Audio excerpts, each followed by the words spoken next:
All right, guys, are you ready to blow your guest away at your next get-together or party? We have Tot Bacon Ranch. Screw the chicken. We took Tater Tots homemade cheese.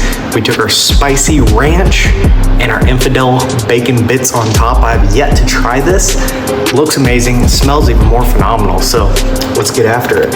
Make sure we get some of that cheese, some Tot and bacon. We get the spiciness from the spicy ranch. The infidel on the bacon is sweet. You get the savoriness from the bacon, the crunch from the bacon, and the crunch from the toasty Tots. Like, this is the next game day winner.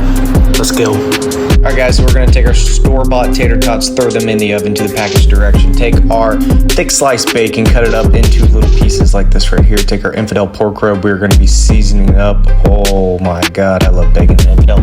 Cook it up in a pan. We're gonna take our food processor, and if you did not know, there is a shredding setting. Take our block of cheese, because we don't want no pre-shredded cheese. You got a shredded cheese. We're gonna finish up our bacon to where it's nice and crispy, separated from the oil. Butter, flour, roux. Add your cold milk. Stir it up, let it reduce, add your cheese, and then boom, look at that. You have a homemade nacho sauce. Ugh, goodness. Take your sour cream ranch.